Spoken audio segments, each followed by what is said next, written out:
Hello there, it is William Morton speaking, and I'm used to saying it is I, Broderick Wallace, these days.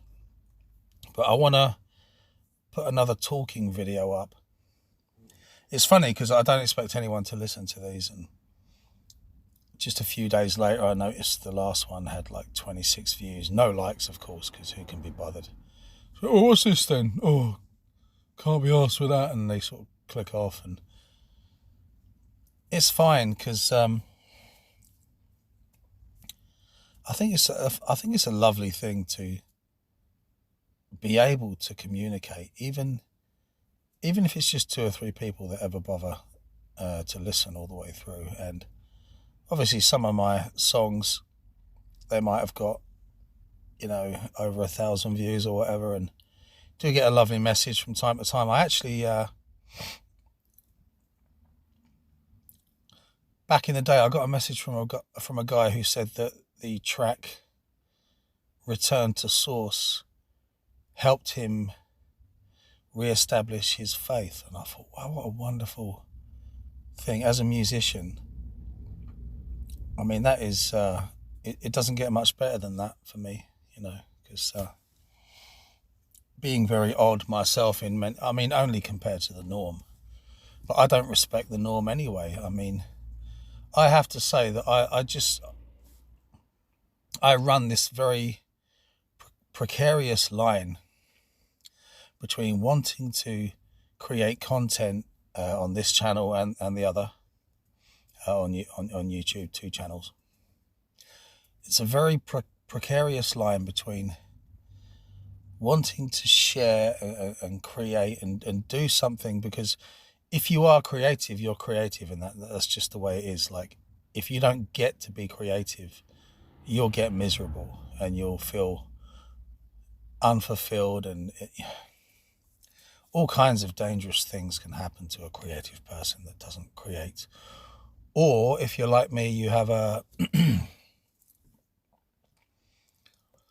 I don't know, there's a you might even, I'm not even sure if it's a good thing, is it? Like, I do a lot of thinking, and sometimes I think I spend so much time thinking that it would be a shame not to turn that into something. I used to take everything so seriously, so very seriously, for years. I was just born that way.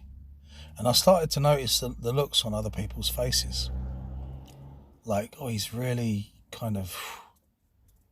serious, isn't he? And I learned how to handle this, because you do, as you grow up through the years, you learn how to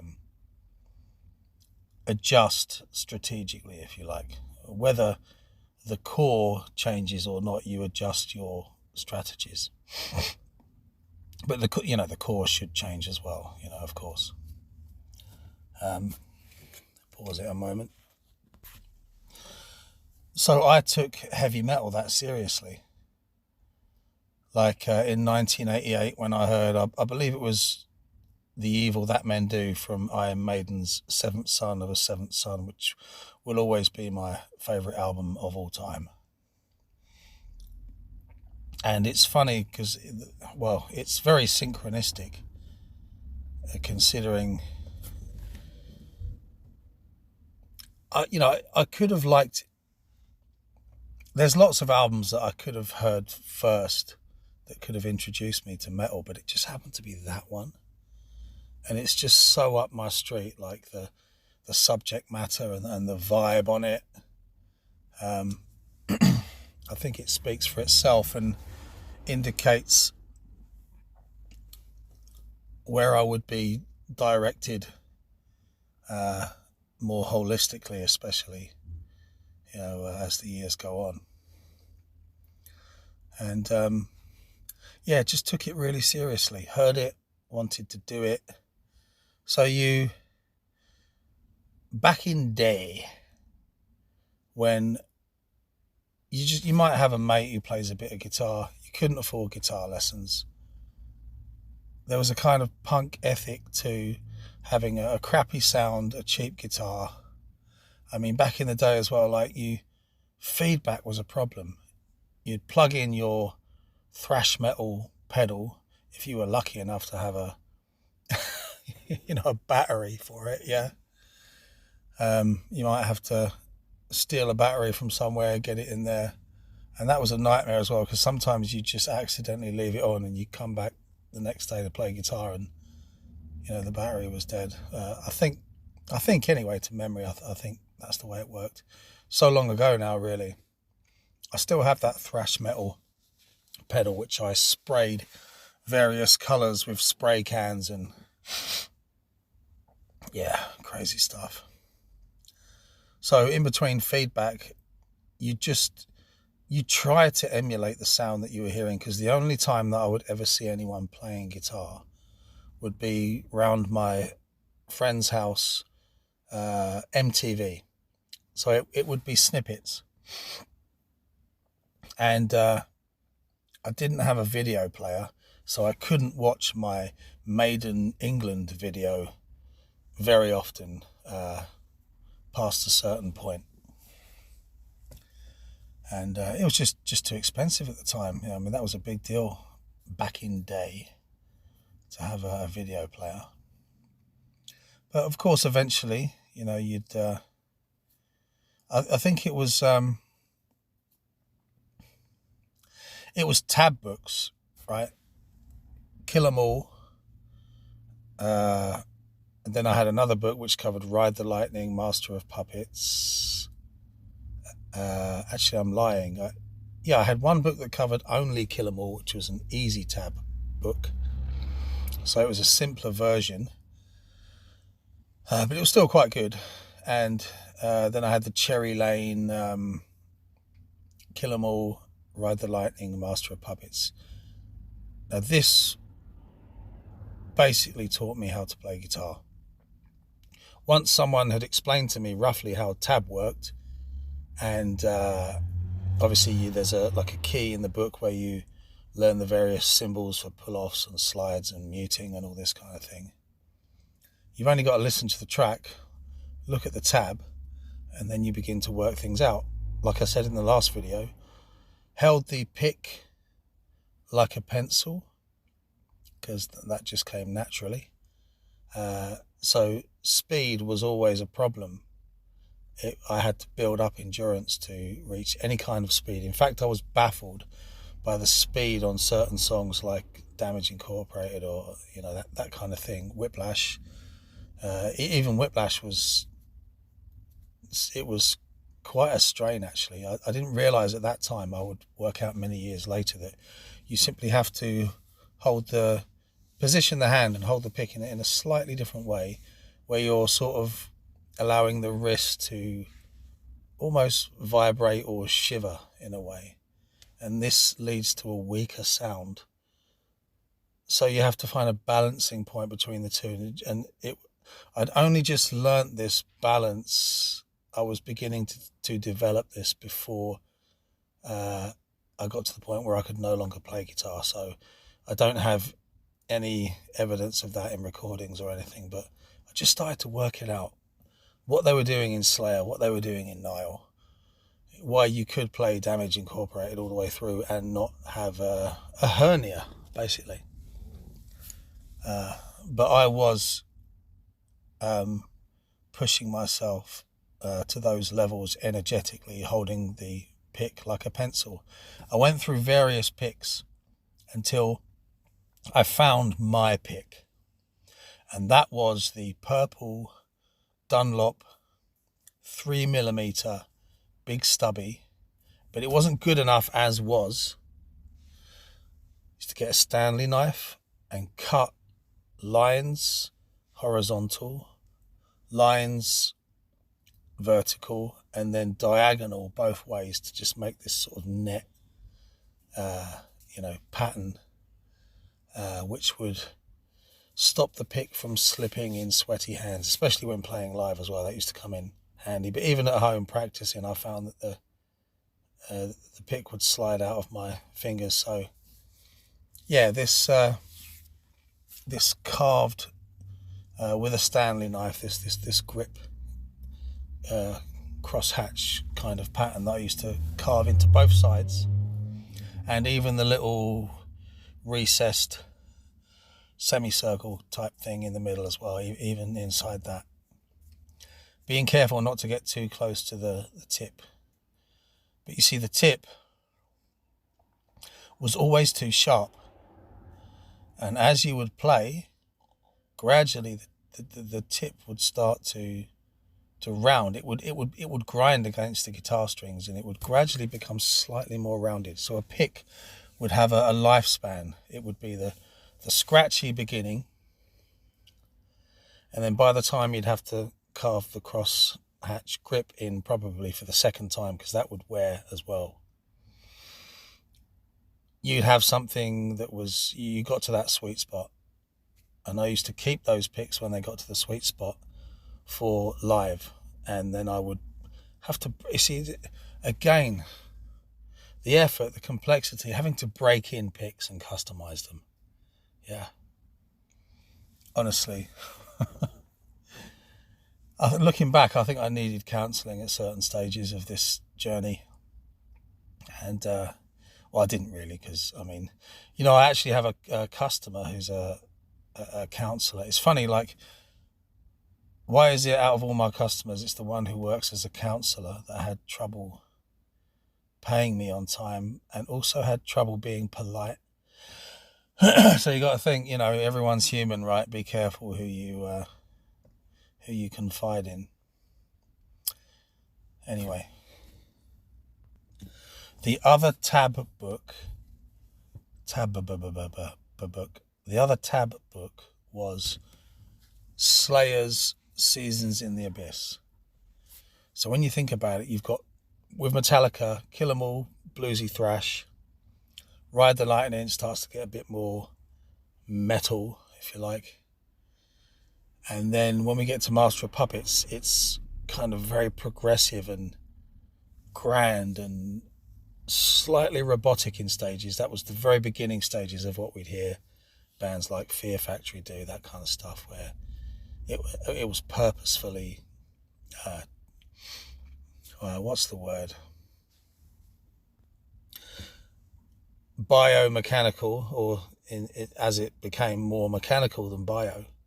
Biomechanical is which is actually H.R. Giger's description of his art, I believe. That's how metal should be. It's like you aim for perfection, but the humanness of it comes through. So metal is always better with a real drummer, don't get me wrong. I just didn't have that as an option. For a few weeks, maybe, Neil Samuel joined Jekazol. We started rehearsing the tracks, but it wasn't to be. But he ended up joining me on Eschatology as a co-writer and singer. So obviously writing some lyrics, singing, and like I said, doing that clean section on the end of Standing Stones. So in a way, it's like this war of man against machine. I really identify with that struggle when I look back to this process. You're playing along with a drum machine. Now, the first drum machine was, believe it or not, from PlayStation 1. There was a particular, it's not a game, but it was, you know, it was in the games, but it's not actually a game. It was like a mini, what do they call it? I don't know what the right word is anymore, but you could make music with this thing. It was like a mini, you know, studio workstation, you know, in the format of a PlayStation game, but it looked like, you know, how you see Pro Tools and Cubase. It was that kind of structure where you had samples, and obviously you'd press start and it would run along, and there was a lot of very, very clever deep editing technology, and they brought out different versions. I believe there were 3 versions, you know. If there were any more, I just didn't need them. I'd moved on, but there were 3 versions, I think, possibly 2, can't think right now, of this PlayStation music making not game, right? So, the first Jekazol tracks, I'm going to miss out talking about Screwworm and the 4-track recorder and all that kind of stuff, because I didn't really handle it. Dean did in the band. I just did my part and obviously mastered it later on and preserved it on the channel. So imagine this. It's like I want to make metal. There's only me. My good friend Chris Owen brought round a load of music making equipment. He said, I never really, I didn't use it. I'd start it and the construction book did my head in or something like that, he said. And he said, anyways, you get something out of it if this might help. And he was always very generous like that, very helpful. In fact, he paid for my guitar to be set up when I was a teenager, because we became friends when I was a teenager, actually. About 5 years older than me, Chris. And taught me a lot on guitar, actually, in those early days. And I soaked up his need to be able to bend a string properly.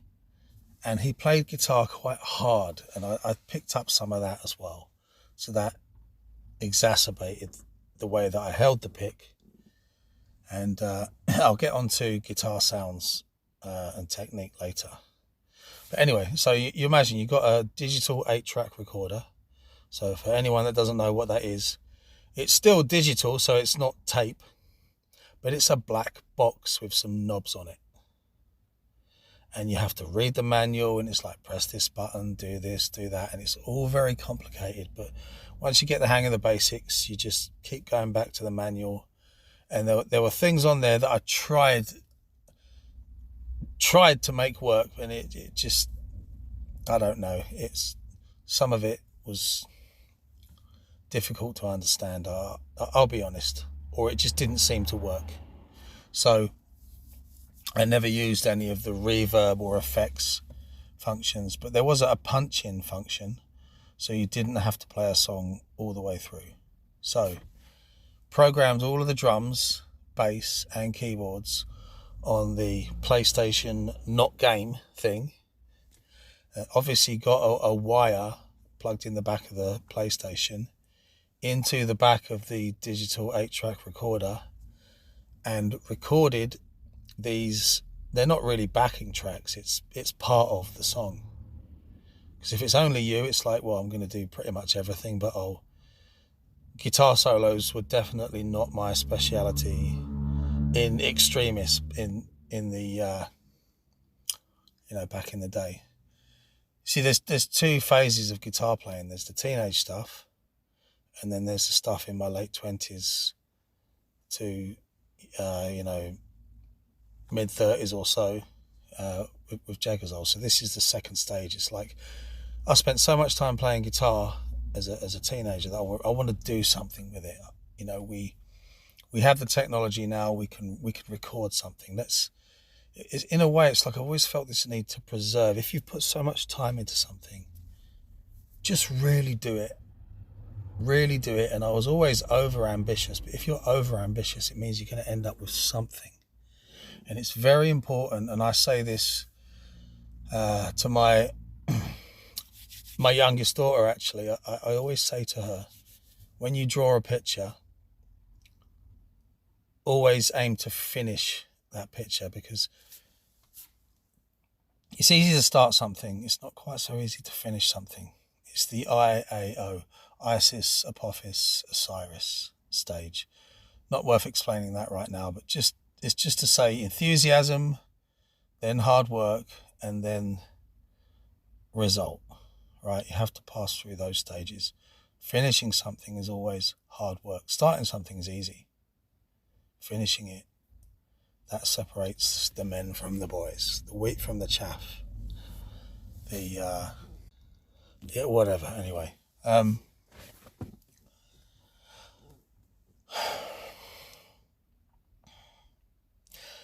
I had to trick myself into finishing things because of the innate perfectionism. See, a song is it's never really finished when you can keep coming back to it, and I re-record that, and even with the program, you come back the next day, and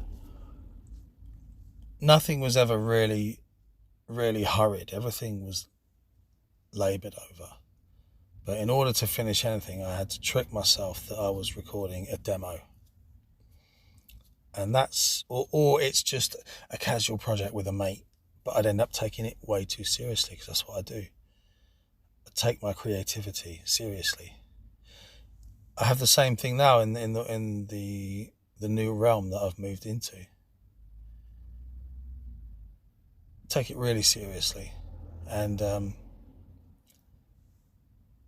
that's the only way that it can be done. So you might say I've found my calling. Anyway, not worth explaining.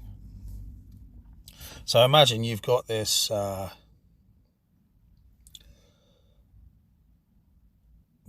bones, or consider the drums, the bass, the keyboards. So you've got half the song there basically, that you're going to add the guitar and the vocals, and we'll come to guitar solos later. So you've got to guess all the volume levels. Luckily I guessed it right. I didn't have to go back and muck around, because that would have been more work to add on to more work. So somehow I managed to guess the volume of the bass comparatively to the drums, and the volume of the keyboards, so they weren't too loud and overpowering. Because when it comes to keyboards and effects, you have this innocent fantasy when you begin, like, oh yeah, just chuck keyboards along with guitars and it'll be great. But then you find out that it's not really that simple, because the frequencies, not only do they war with each other, but a powerful keyboard presence can make guitar sound weak. It's a very strange thing. It's the keyboards often have to be quieter than the guitars. And if you have guitars, you kind of need the consistency of guitar, at least most of the time. It's something you can only know by having the experience, really. Anyway, obviously this is where handling frequencies comes in later, as you master your art, as you get better at the home recording. But that's Pro Tools, that's off in the distance. When it comes to the first few tracks, it was this guessing process. So guess that right, thank God, that's all into the digital 8-track. And then you record all the rhythm guitar parts, which is basically 2 full playthroughs of the song. And it's not exactly the same, because obviously I imagine 2 guitar players on the stage. So there are sections where they're playing slightly different things. Mostly they're playing the same thing, but not always. And so you get those in, doing the punch in where you have to, but I would find most of the time I'd be able to play a song pretty much all the way through, and maybe only need 1 or 2 sections punched in, just little bits, because I was tricking myself that it was a demo, so it didn't matter. But I'd put in enough practice where my demo standard was, I'm just being honest, it was pro standard anyway. So it was good enough. More than good enough, really. It was only my inherent OCD that led me to believe that it wasn't ever good enough. But with retrospect, it was. So there you got the rhythm guitar tracks on. So then you do the vocals, and couldn't find a way to get reverb on them. So it was just the natural reverb of the room that I was in. It's not perfect, but it's somehow turned out okay. Turned out all right. And there were some parts that I sang through the Line 6 pod. Actually, you know what? I might have actually used reverb on the Line 6 pod on my vocals and just forgot that I did. Who knows? I can't remember now, but it wasn't much, and it was difficult, but it was okay. It was acceptable, especially for considering it was 2004. This recording was happening. So get that done. Layer up some sections with extra, double takes or double layers, triple sometimes, whatever it takes. And then you get the guitar solos done. So it was Chris Owen that did the guitar solos. He got it mostly right all the way through, but there were a couple of punch-in sections. And you kind of had to just get the sound right, because there wasn't any EQing that I could really understand or get to grips with in this digital 8-track.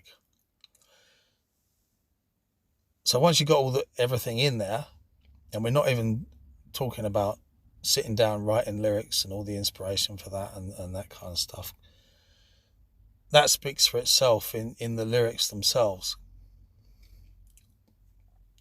It's what you're interested in, it's what you're reading, it's what you're going through, it's how you feel, it's how you really feel, it's who you want to be, all these things all mixed in together. So once you've got the whole song in there, because you only had 8 tracks, it means some things you have to put on the same track, like you might have a guitar solo and that section where I sang something through some distortion on the same track. So when it come to bouncing down the final version, I had to practice turning these, what are they called? The faders, yeah. So you get everything just right, so every song's uniform. So the rhythm guitars are always this volume, the drums, bass, keyboard track is always in such, and that was a stereo track actually, obviously that one, the drums, bass and keyboards and effects, that was all in one stereo track, and all the other tracks were mono tracks. Obviously panning with little twisty knobs, so both the rhythm guitars, they were panned, I think hard left and right, but I can't remember. I might have took them in a little bit, but I'm not sure. Probably hard left and right. And so yeah, you had this whole performance of learning where, what, because obviously you could see on the little plasticky fader, it was numbered. So yeah, turn it up to 5 there when the backing vocals, and then we need to bring it down to 3 because there's this little weird effect that I wanted, that I somehow managed to record into it or whatever. And then guitar solo, bring that up to 8, then bring it back to, this was across multiple tracks, and it was annoying, to be honest. It was a lot of hard work, and but that was the need, the need to make all of those years the love of heavy metal. Oldest friend is Eddie from Iron Maiden, if I'm honest. Loving Metallica and Slayer and Megadeth and all this stuff. In those magical times where it was more real, it was more new things were happening. Talked about that in the previous talkie video. So finally you end up with these tracks in the system that you've bounced in the system, in the digital 8-track recorder. There's 5 of them to begin with. Then I had to find someone that could put these on a CD. And I just happened to find, because I used to work in a local shopping centre, there was a guy I chatted to in a shop called Dixon's. I said, I need to buy something so I can transfer this stuff. I can burn it onto a CD and make my my demo CD for my, in inverted commas, band, which really meant just muggins, right? So I made the artwork. The artwork wasn't that great. Kind of rushed it a little bit and should have put more effort into that back in the day, but it is what it is. Exhausted from, the recording and everything. Just wanted to have a CD in my hand.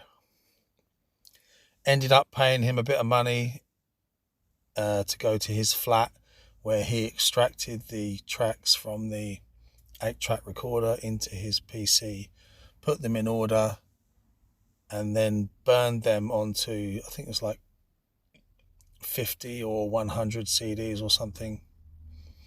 I think it was 100. Can't remember now. Anyway, then I went to a printing shop where I took all my art in and explained to them, I need this lyric booklet.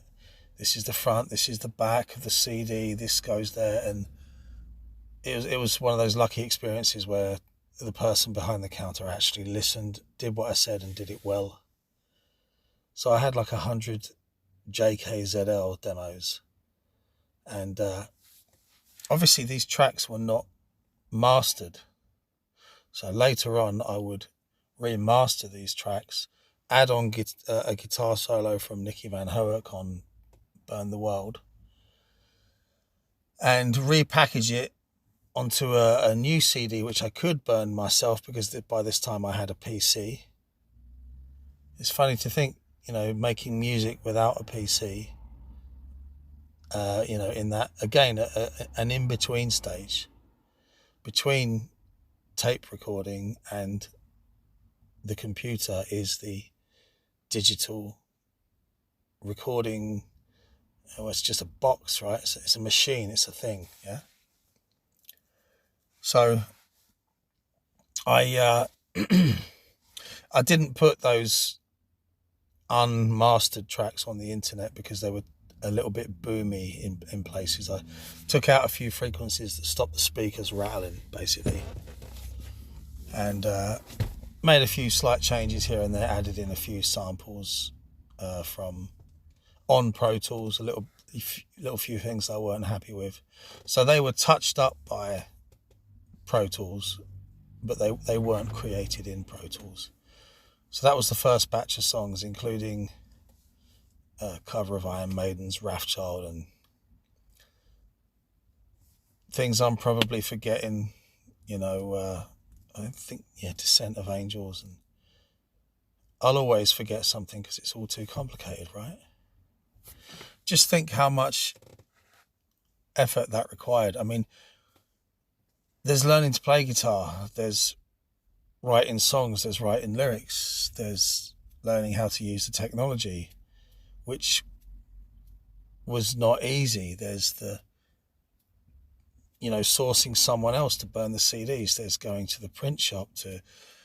Anyway, I got my CD reviewed in Terrorizer magazine, and I've got it in a box somewhere, so I can't tell you which issue it is, but got a good review. Like, the guy liked it, and described it as mid-pace thrash. And one person sent me £5 in the post in order to purchase a CD based on that review. And shortly after, everyone's got the internet. This is before smartphones, though. MySpace, able to reach more people, start playing live between 2007 2009. Imagine that, you got a backing track, which is not actually it's a part of the song, the band. It's I had this grand idea that eventually, because it never worked out with a drummer, that me and Nicky would be on stage, just two of us, and we would have this, if you imagine like a statue of Cernunnos, that kind of Celtic horned god, but all made out of metal with glowing eyes. And within his body are all these lights and dials and pipes, like something out of Warhammer 40,000, a little bit like the Mechanicus or something. And he's wired up to these huge speakers and a light system behind us. Basically, I wanted to turn the programmed component of Jekazol into some kind of occult mechanical living statue. That was my idea. I think I even drew a picture of it. I think that's on the Descent of Angels video on here. Just a quick, very simple version of it, if I'm correct. I could go through all these folders and books. I made all these pictures, and there's just so much stuff. But if I was going to upload that, I'd upload it to my art channel, not here, because it's just not. It's not. Some things, it's like I can offer something here. I can offer a glimpse into what it's like going between worlds, trying to make music on your own at home, and how that evolved.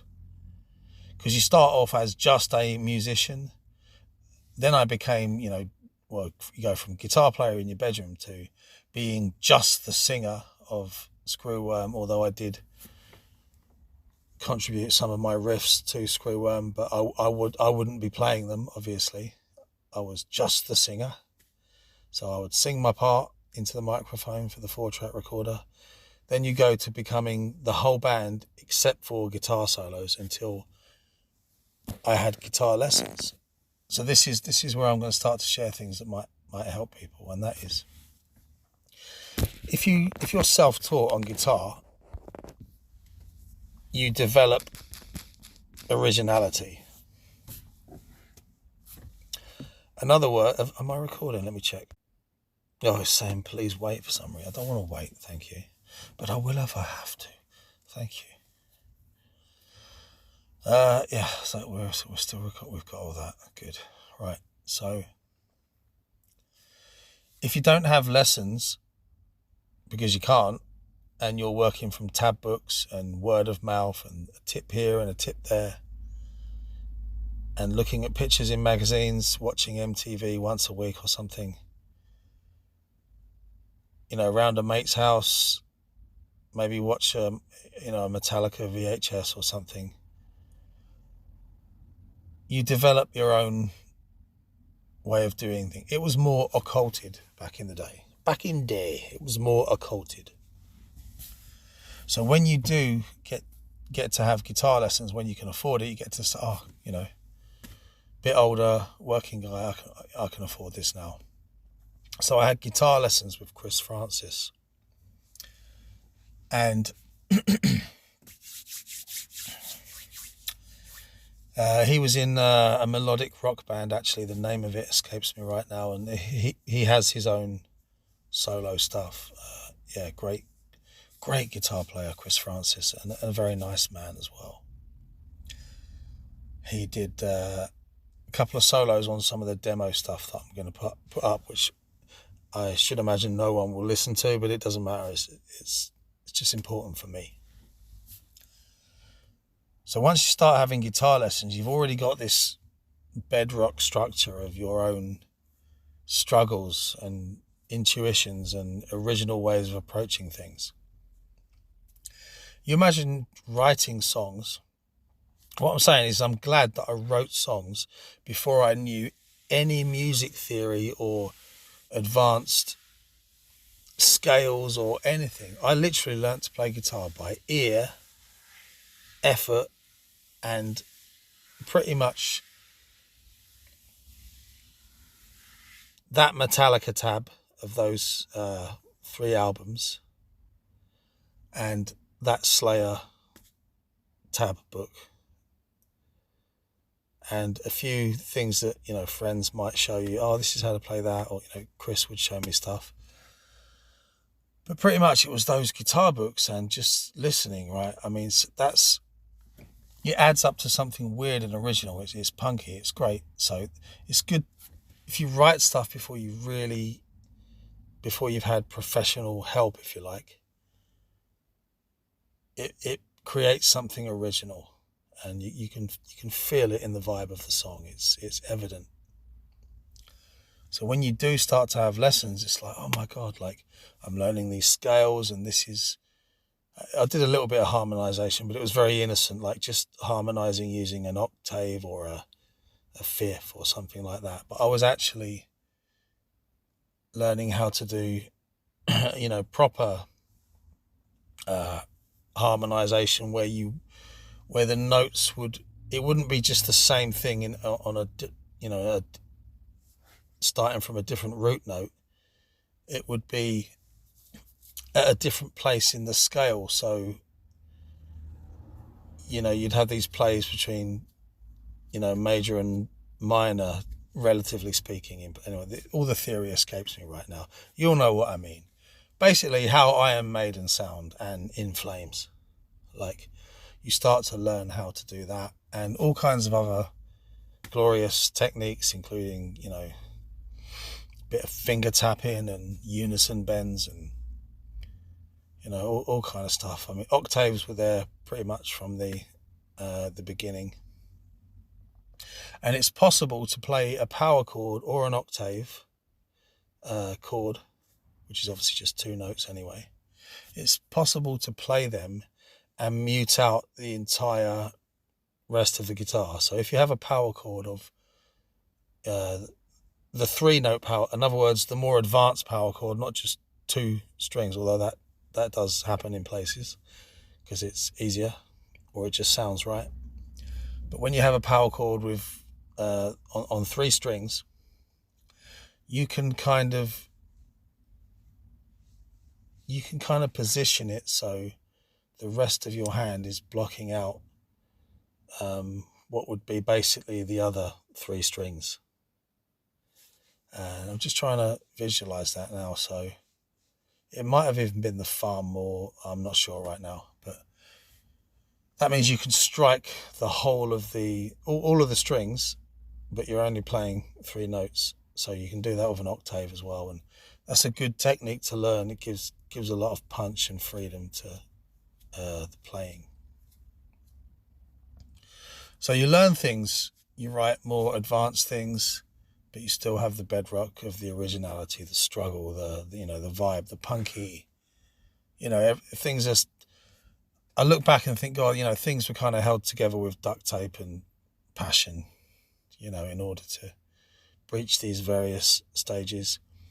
So obviously then we get to the next stage, which is the full capabilities of Pro Tools. So I'd already learned to program in the Not game. So it was a matter of learning how to use Pro Tools, and it was harder with that, actually, to be honest. So a new drum machine inside of Pro Tools. I won't give away names for this stuff because it's best not to know, really, because it might affect the way that things are listened to. It's best not to know what the plugins and the drum machines are called. It's just best not to know. Of course, you could always look up that PlayStation 1, but I'd say just don't bother. Just have no image in your mind of what I was looking at on the screen. It took a long time for it to leave my mind, but there's still traces of it there. I can still see those blue lines against a dark background. Is that why it was black and blue? Those first songs were black and blue to me? Yes, that's the reason why. Also playing on a black guitar to begin with. Had a great guitar, actually. It wasn't cheap, but it was like mid-range price, and I always think that the guy in the factory was in a good mood that morning when he put it together, and he did it in the right astrological hour, and the stars shone upon it with their influence. It was meant to be, me and that guitar. That guitar served me well. That was a Paul Reed Smith copy, actually, which I stripped down and gave it a new look eventually. And but there's a lot of recording that I did on the Dean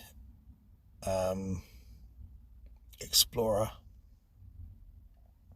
That was an expensive guitar actually, and a very warm sound with the mahogany body, but it didn't stay in tune as well as the Paul Reed Smith copy, which was like half the price to memory, and it never actually sounded as good either, because for some reason the warmth of you can hear this on the track Wrathchild, because I used that guitar to record that.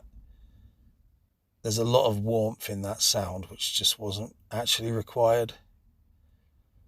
It's funny that if you think you've got a mahogany guitar with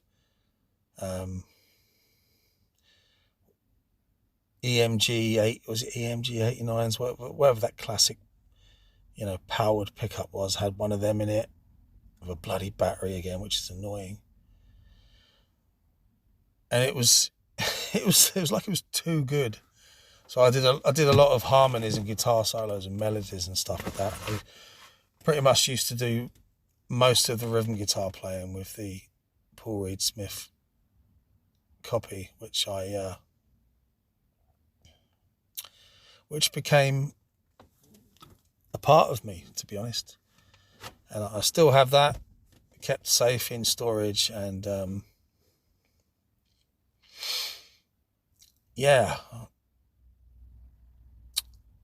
was going to say something awful, like I leaked a lot of sweat on that guitar or something, but really did. And somewhere throughout this process, I was at work and there was a terrible accident that cut my right thumb in half. And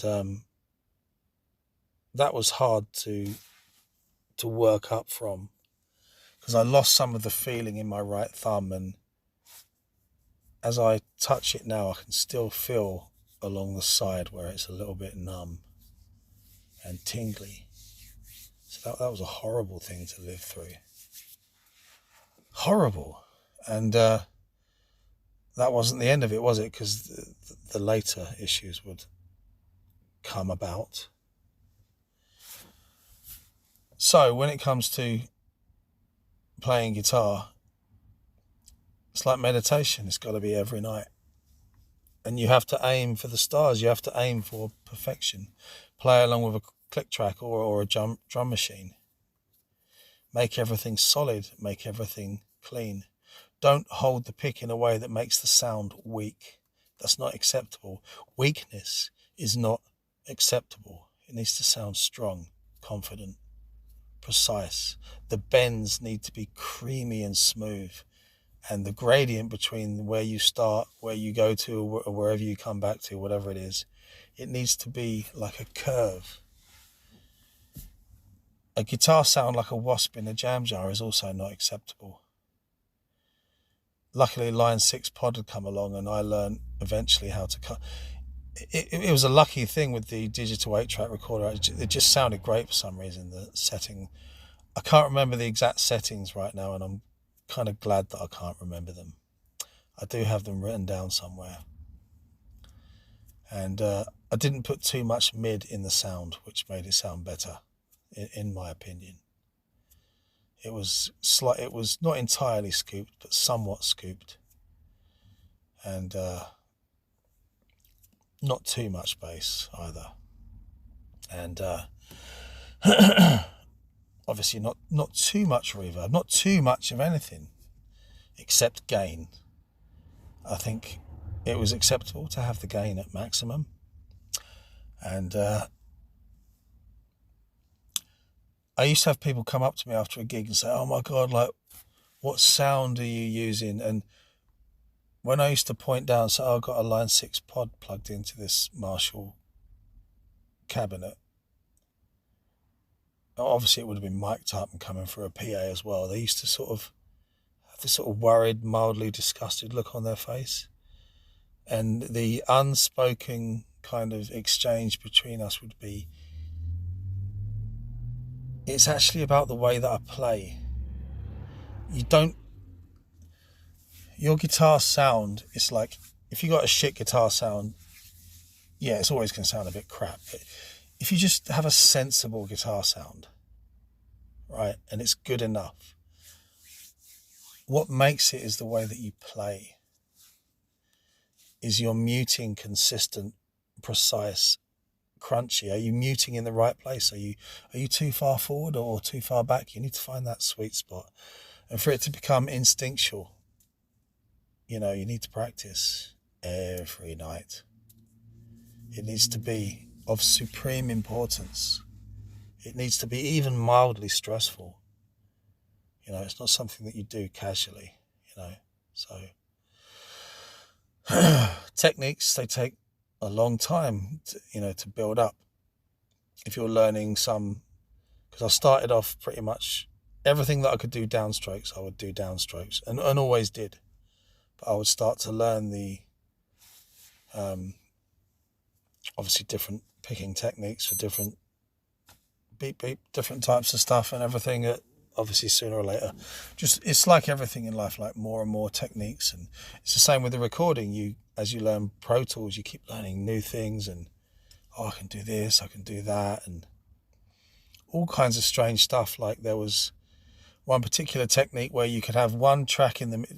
You have the same guitar take, say it's a guitar solo, one track in the middle, which means obviously equal both sides panning, and then you'd have one panned hard right, but you take that down, I think it was like 10 or 20% of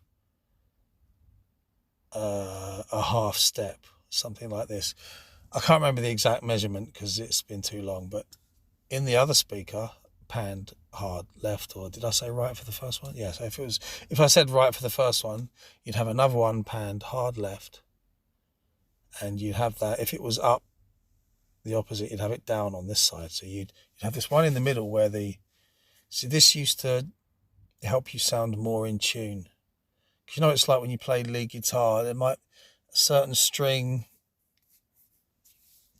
it's because guitars are living things made of wood and metal, and we're caressing them as we play. Sometimes, even when it comes to the intonation and things like that, just a particular note, it might just sound a bit odd, or the whole thing might just a bit weird. So even though it was almost imperceptible, this weirdness or this wrongness, like if that happened, one in the middle and then one panned either side, where you go slightly up with in Pro Tools, of course, with the tuning, if you like, the relative fixed position of the notes, and slightly down on the other. And that used to trick the brain into thinking that it was more in tune than it actually was. You could do this on vocals as well if you wanted to. I can't remember doing that with vocals. I might have done in a couple of little places, but if I did, I can't remember. Or can't you see, like you'd have tens of tracks running. Anyone that makes music will know this. Like when you just listen to a track, you say, it's just, what do you imagine? Do you imagine a band, or do you imagine someone recording, or whatever? It just depends, doesn't it? Do you imagine the artwork? But what people don't tend to imagine is the reality of automation, tens of tracks, some of them linked with various effects and fading markers and God knows, like transient designers and compression, and then the mastering process. Even though I had a couple of tracks where I went a little bit too far,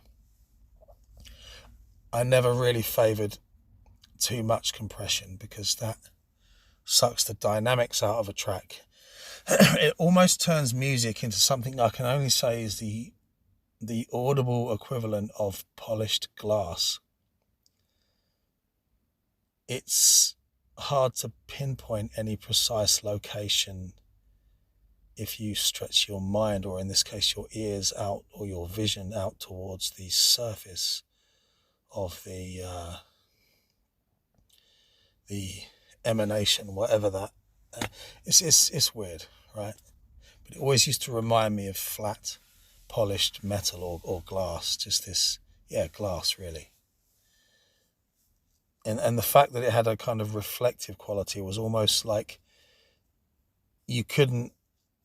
It was shining back at one's ears whenever one tried to penetrate into its depths. Cutting everything off under 60 decibels, I believe, that was always standard. And obviously you learn your various formulas, and I learned a lot doing Dave Kilford's album, actually, which I just uploaded in the last video. Getting a decent mic. Can't remember the name of it now. Doesn't matter, but I had a decent mic. Set things up so there was a plosive catcher, whatever it's called, singing into cloth. The direction that the voice would be travelling, the sound waves would be met by a piece of cloth, so then all the reverb could be handled. And the room was very busy with lots of very useful clutter that would catch sound anyway as time went on. So the efforts involved, I will say, is it worth it? For me, yes, because I finished stuff, because I captured it. I started it, I finished it, and it's here, it's on this channel, it exists. So that means that all those years I spent as a teenager, trying to master the art of guitar, trying to be a songwriter, trying to do all this stuff, it all means something, because we have an end result, a bit like talking earlier about starting a piece of art and finishing it. Don't just draw, a Marvel character. Put the street in, put the street lamps, put the buildings in the background, put the moon in the sky, some clouds, just finish it. There's nothing worse than this enthusiasm that just peters out, and people have these old half-finished albums on computers and, half-finished art in drawers, and it's such a waste, such an awful waste, because is not your time valuable? I'm not going to say I'm obsessive with every second of my time. I'm not. I'm quite generous with it, actually. But when it comes to the things that we do, the things that we've put a lot of time into artistically, we want to see an end result for those things. That's why I'm even going to upload a load of stuff which is not particularly interesting or of any use, or I don't expect anyone will care for a lot of it, but for me, it's like, well, it's all adding up, that to that feeling of accomplishment, like the time was well spent. I feel I've already achieved that on the channel anyway with the stuff that I've uploaded. And this was another thing as well that I learned. Do take photographs. I knew this from the beginning, and I've applied this to other areas in life as well. Do take photographs, and when you play gigs, make sure there's someone who will film. And this is before smartphones as well, so it's a crappy little camera, whatever, but I made sure I paid someone, a lovely, intelligent young woman who had a little bit of a feel for art and composition, if you like. She knew where to stand. She knew when the guitar solo would come along. Sometimes she'd subtly move, or I would always give her, I think it was I think I give her 10 quid, which was more back then than it is now. It's how 20 quid feels now, which I think is fine for a gig that she was going to watch anyway, just for half an hour set we used to play most of the time, just to record that for me. So that's why it's very important to capture those live performances, even though the sound is not that great, even though the footage is not that clear. Because did not one put time into that? Does it not create a context with the rest of the music on the channel, that it is derived from a live, not only reality, but an imagined and planned and you might say, a fantasy of a band that was never going to turn out exactly, in accordance with the fantasy. So you have a dream of making music, of being in a band, of being a guitar player, rhythm player, singer, in a full band. Jekazol, the name comes from a Ouija board. That's another story. Jesus. It was me and Chris Owen, actually. In the woods, I had this grand idea of a particularly original way that a Ouija board could be manipulated in order to facilitate a deeper contact experience. And it worked. It really worked. And I asked for a name and it gave me one, Jekazol. So that's where the name comes from. I've had some people sort of say, that's a bit of a weird name. They kind of don't like it. And I'm like, well, often I've heard Jekazol said back to me. But at the end of the day, that word was given to me by a genuinely separate and autonomous entity on a Ouija board in the woods. So I think it's a beautiful word. What does it mean?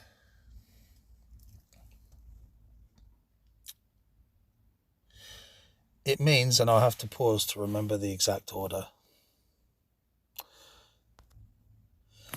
something like snake soul connected creativity.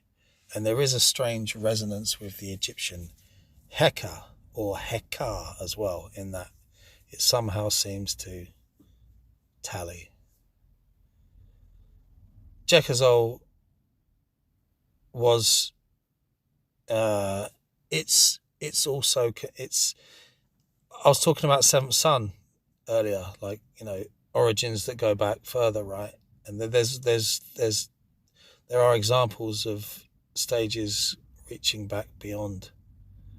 Before then, obviously, it's always been there. It's always been a part of life. It's always been a part of the story, the process.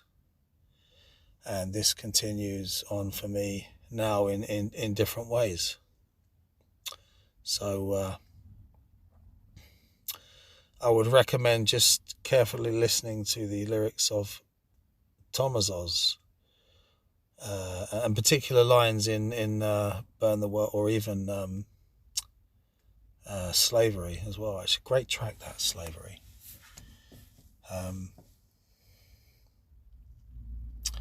But there's lots of it, you see. I did say in the previous recording, I sang about what I was interested in, what I was reading about. I wrote music because when I heard music, I needed to make music. And if I was going to express subjects, it would be what I was reading about, what I was interested in. And it's like I couldn't listen to music and not make it. I couldn't read about these things and not take them further, because it was always there. It's in the very name itself. It's always been. I'll just finish on that with just one word. It's always been weird. Whenever you're making art, strange things happen if you invest a lot of emotion into it. And I'll just give you one example quickly. There was a very short piece of music that I created on Pro Tools called Hermelios. And if you were to watch my other channel, that short piece of music called Hermelios found the context to which I'd imagined when I created it. I imagined that as beginning a podcast, and it was always called Hermelios, and the podcast that it features on, the subject is Hermeticism, predominantly. I remember many moons ago waking up one morning with this beautiful piano music echoing in my mind. And I was humming it to try and remember it, and really struggling as I woke up and I was standing up, Just give me a moment and I'll well, not a moment because I'm just pausing. I'll be right back. Yeah.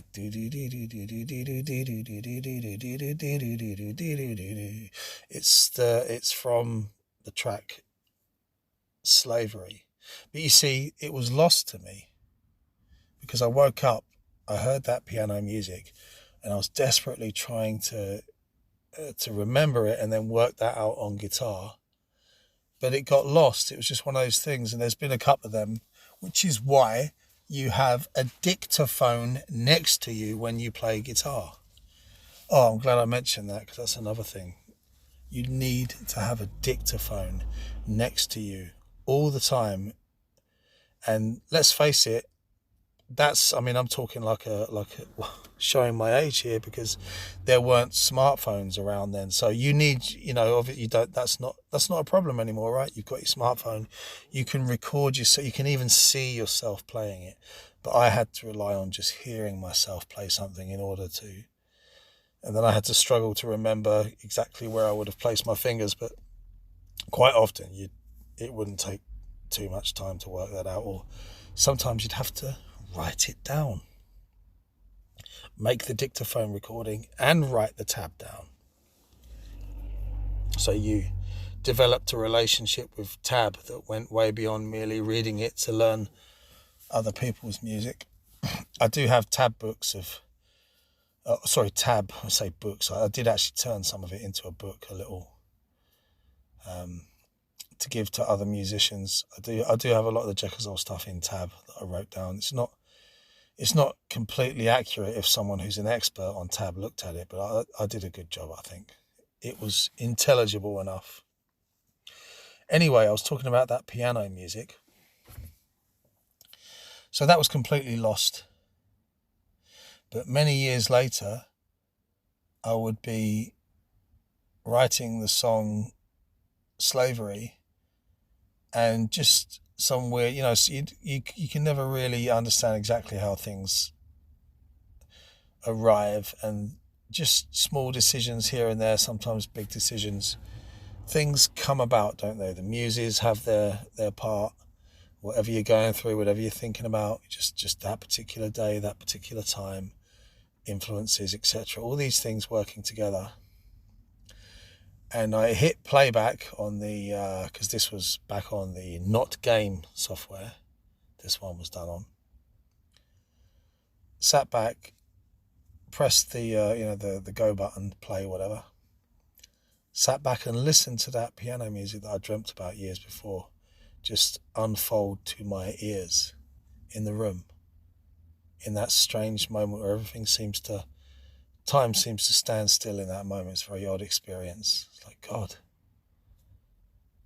so, but that's the kind of thing that relates more to my other channel, really. So with the later stuff, it's like, well, I can't play guitar anymore, but I do have some guitar recorded, thank God, on demos. So I might have used some old guitar takes that I wasn't 100% happy with, but they were good enough. That's how I created Ravenor, actually, and quite ironic, the lyrics of Ravenor, considering, the subject matter of that book. And, but again, this is the way things go. It's always been this way. And this is a true creative process. If you create with all your heart and soul, and it means everything to you, and you go to extraordinary lengths, the universe will respond. It will co-create with you, and I mean that 100%. But anyway, yeah. So the synthetic stuff, it's like, I always thought, well, you can make sort of thrash and death metal patterns with electronic music, and how would that sound? It's like, well, let's just do it. So I did it a few times. I'm not the greatest fan of it. Like, I don't think it's the best thing ever. But I just thought, well, no one ever done it before, I'll do it. So that's what you hear in tracks like, I can't even remember the name of it. To be honest, let me pause again. Is it Deus Ex Machina? I think it might be that. And a similar thing on the track that I wrote all about Salvia Divinorum, of all things, actually. And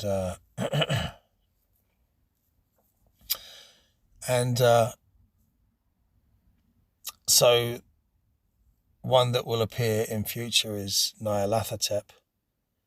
But you see, the music was actually written on guitar in the new style that I was developing, the death metal claw hand picking style. So I thought, well, just exactly as I wrote it on guitar, just do it all in programming. And you think, why don't you put more effects on it? Why don't you do more weird stuff, more weird Egyptian sounding sounds? And because there's just this weird rule of, but it's like the art of music. There's a balancing process that goes on. There's just certain rules that you can't just throw everything in and it has its own internal beauty. You know, sometimes working with less is more, you know. And there is a strong current of working with less. That, I mean, when you think about it, when you sculpt sound, you're usually cutting away frequencies. You're not often adding them. You're usually cutting away frequencies. And, you know, not being able to have guitar lessons made you more hungry for guitar, you know, back in day. Yeah. So I keep saying that because I heard someone say that in a northern accent on some other podcast recently. Back in day. I find it annoying as well. I'm sorry, but it just popped out. It just popped out. That was that was my excuse. Anyway, yeah. So being held back, or not having exactly what you need, or not knowing exactly how you should go about things, or taking things too seriously in order that other people take you seriously and help you in certain ways. It might be uncomfortable for the other person, but you'll find that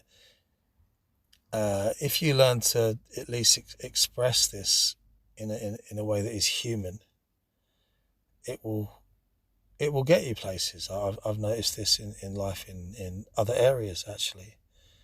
That enthusiasm, that co-creative process, not only with your art, but with the universe, and that reaches out to other people as well. And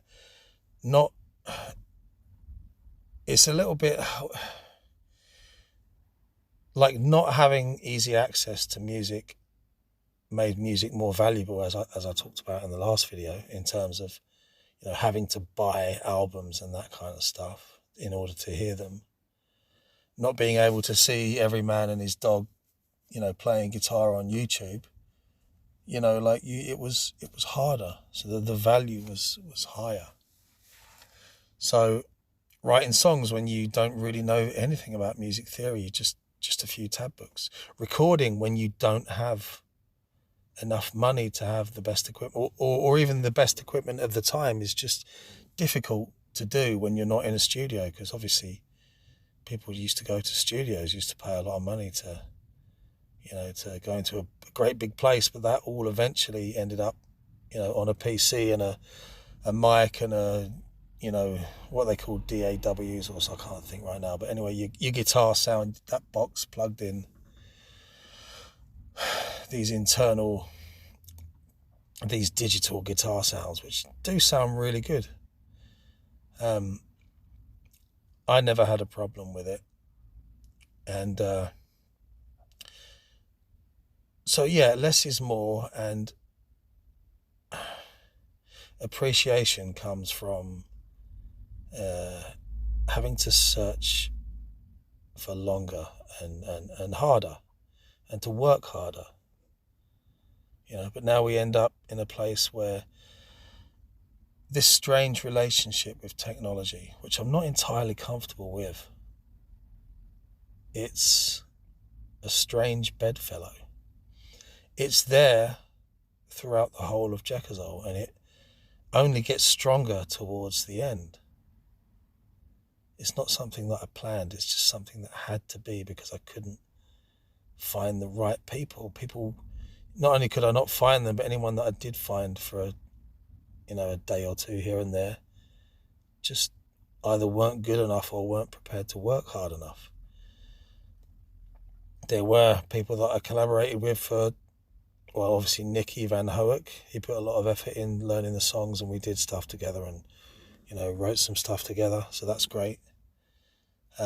Neil Samuel, another example where more effort was rewarded. When I say rewarded, I mean I like to think it's I know it's a great thing for him to think that there's a recording out there with his voice on it, captured in his prime, and we made that together, and it's special. Obviously, I'd recommend watching the Eschatology documentary, The Making of Eschatology, because that again is an example of the weirdness of Jekazol. But running alongside this very organic, co-creative and consciousness-based and exacerbated in terms of the ritual of art making, and how this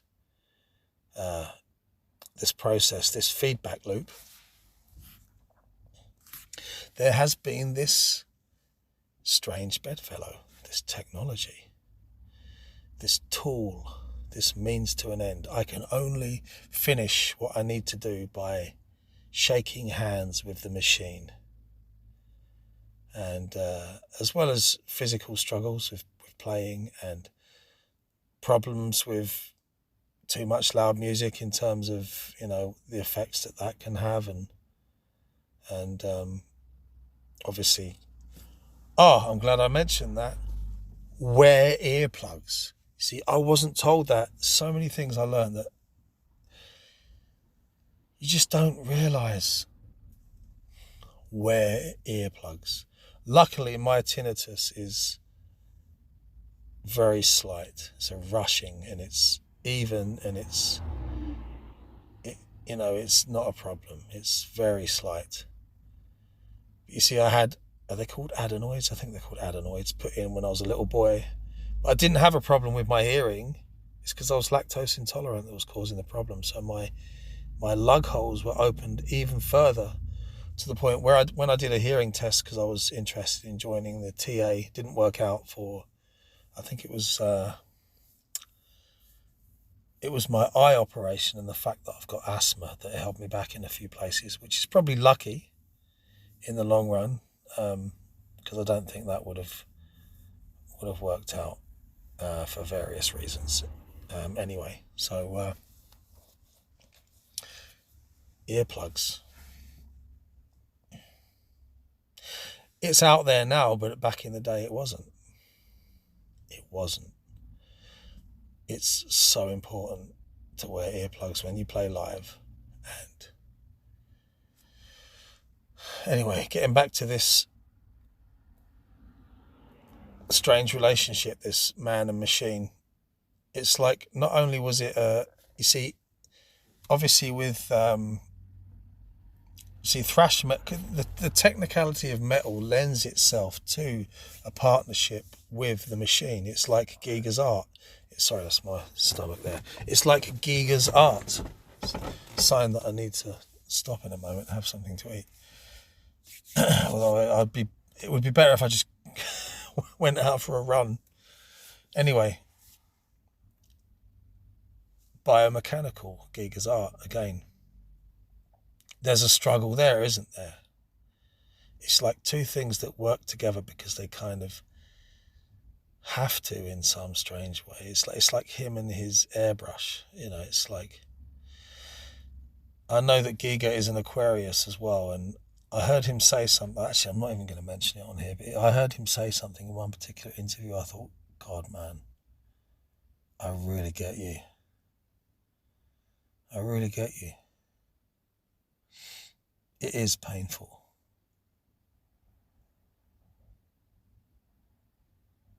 Anything worth doing is going to involve some pain, some struggle, some loss. And when it comes to this partnership between man and machine, which is, it can get ugly real quick. And we can see this now with AI, and this is a whole other subject. I've talked about this more on the other channel, so I won't really do it here. But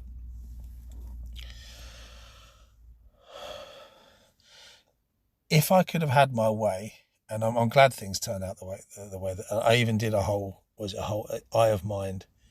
Yeah, check it out on the channel, Eye of Mind. It's all, apart from I think one track, it's all 2 tracks. I think it's all completely synthetic programming, like a false guitar on certain tracks, which sounds like an old 80s computer game or something. It's weird, but so creativity, it must happen. There was a time when that programming, the not game, in that gap between the first and second stages of guitar in my life, that helped fill in that gap for a little while. So that was just me and that screen for a little while. So yeah, I've never felt entirely comfortable about that, but I love it. I mean, I'm a big fan of the band Samael, like a big fan. So that was a major influence because they gave me permission. Like, this can be done, and it's a beautiful thing when you get it right. But it's a hard thing to get right. So I'm glad it worked out that way. But in all honesty, again, back in day, if I could have had my way, if I could have had things exactly the way that I wanted, it would have been me and 3 or 4 other guys in a band making organic human music through the aid of these, electric tools, and in certain cases, whereby the end goal was to hone a machine style performance, perfectionism in the musicianship. It's a bit like when you listen to an album like And Justice for All, something like that. It's just that kind of precision, but that's too cold, we know. So bring that back to, Master of Puppets or something, Rust in Peace is another good example, where the pursuit of this, the very word metal itself, it relates, yeah? There is a tally between metal and machinery, right? It was always there. It's another thing that was always there. There is a non-human component to heavy metal. Okay, I think I'll leave it there. Chuck that one in. What I'm doing is I'm sneaking in a few. I didn't even plan to make another one actually, but I just got to think, maybe I should just talk about what it was like learning to play guitar, throwing a few tips. Now I'm becoming an elder statesman. I've left it all behind now. My life's moved on to different areas and different struggles. Yeah, so I'm just tidying up on the way out. But I use the music. I wish my damn stomach would stop making those noises. Yes, I will feed you soon. Those I forgot what I was going to say. Let me pause. That was it. It's great doing a podcast on the other channel that I've got so much music. Like, I will never run out of my own music to chuck on videos and things. I just don't need anyone else's music. So that's a cool thing. So in a way, it's like, for me, it's cool because it still lives on it's related. It's all part of the same stream. So yeah, I had no plans to make another chatty video. I dare say almost no one will listen to it. That's fine. I'm doing it for me. It's just certain things I want to say. I want it out there somewhere. maybe a couple of people here and there will listen to the end and they can relate in some way, or they're just interested in hearing how it was through changing times, or even just that tally with shared passion, and but you see, the theme that we were running into is the idea of this co-creative situation with art. Not only the co-creation with the muses and the